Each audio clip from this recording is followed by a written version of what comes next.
I've never really been a huge baseball guy, but one thing I've always loved is knuckleball pitchers.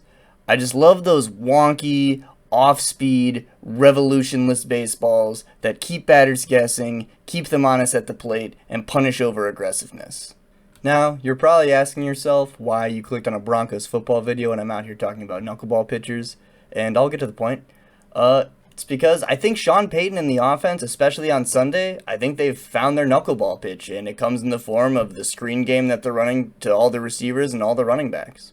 Now, this is nothing new for Denver this season, or even for Sean Payton offenses as a whole, but the frequency we saw it ran against the Chiefs, I think, was something we haven't really seen so much out of Denver this year.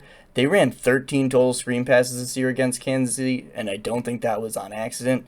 Kansas City is a very blitz and man-heavy team under Steve Spagnuolo, and that is kind of the perfect formula to get to run screen passes into, especially if you don't have the most faith in your offensive line or your quarterback to kind of deal too much with pressure. This is kind of their way of answering that and being able to kind of maintain possession of the ball and have some kind of low-risk plays that can hopefully keep drives going, and the recipe worked.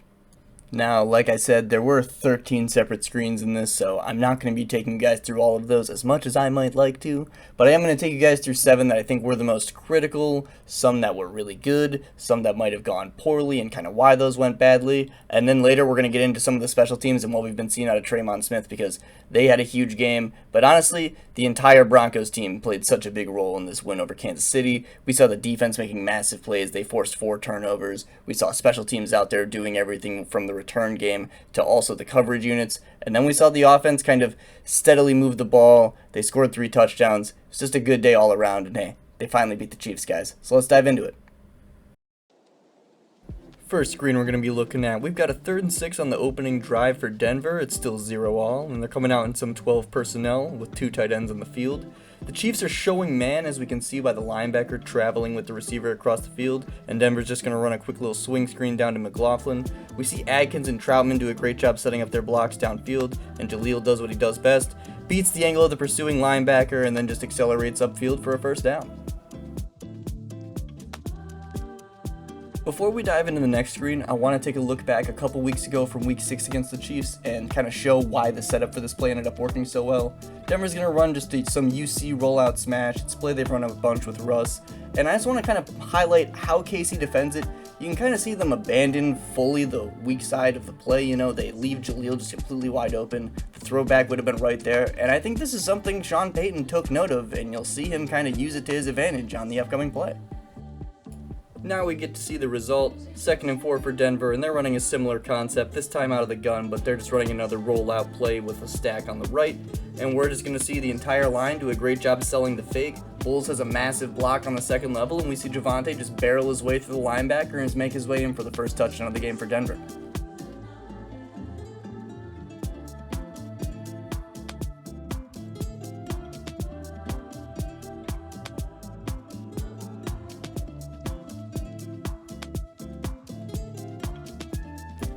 So this one's kind of cheating. It's not necessarily a screen pass per se, but I just love the look and the concept here, so we're going to look at it a little bit.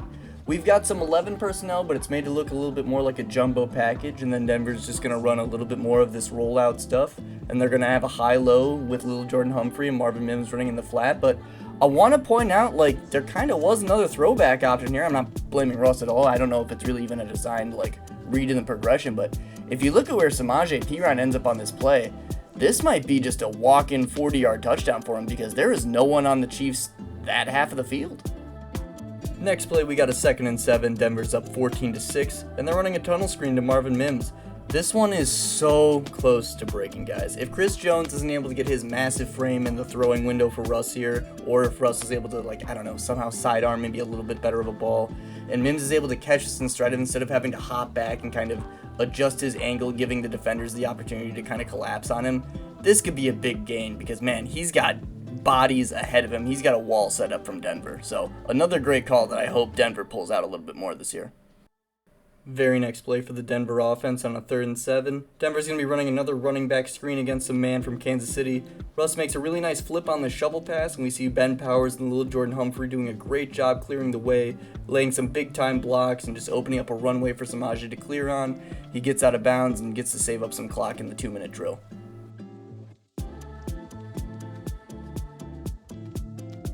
Broncos up 14-9, looking to extend on their lead in the second half, and they're dialing up this McLaughlin screen we've seen in the red zone score a couple times this year, and we see Chris Jones just be the defensive player of the year candidate that he is. He sniffs out this thing in an instant and just makes it go nowhere, but really good job by Jaleel, still finding a way to get a couple of yards. You know, this is a play that should have been dead in the backfield, lost him a couple, and they still ended up finding a way to kind of scratch out a little bit. Next, we've got a 2nd and 8. It's still 14-9, and Denver's going to be running some under center play action from Russ. We've got the speed motion from Mims, and all these tendencies scream deep shot from Denver, and Kansas City plays it like it.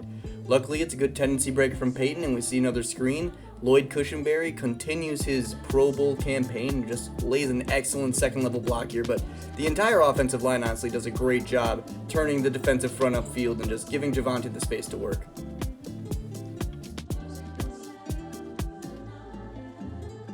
Final play we'll be looking at, we've got a 2nd and 10 for the offense, and we've just got one more swing screen to Jaleel McLaughlin. Catches KC sending pressure. It looks like they're going to be sending Leo Chenal here, and he just gets an untouched first down. Quick dump off from Russ. He gets to run behind the blocks of Troutman and little Jordan Humphrey, who were doing a really good job. And yeah, just an easy first down, goes untouched. Nothing to worry about here.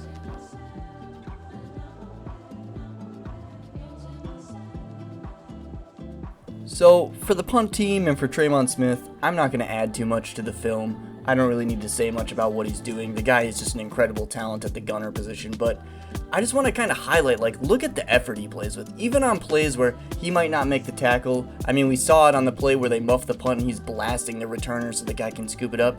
The guy is just always around the ball on these punt coverage plays, and it's really awesome to see a guy that was kind of heralded as the special team ace. He's truly been that for Denver this season, and I mean, the entire special teams as a whole under Mike Westhoff has kind of had a lot of guys making names for themselves. You've got Tremon Smith, you've got DTY, you've got Justin Sternad, you've got Michael Burton making a lot of plays. Damari Mathis and Riley Moss have even made a couple plays in the past couple weeks, so really exciting stuff out of that unit, and wanted to make sure I highlighted that.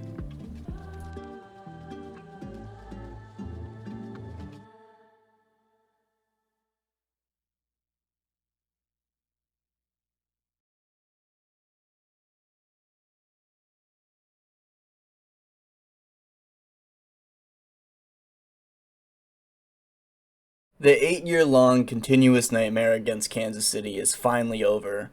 We finally escaped from the darkness and the light is raining down upon us from the heavens.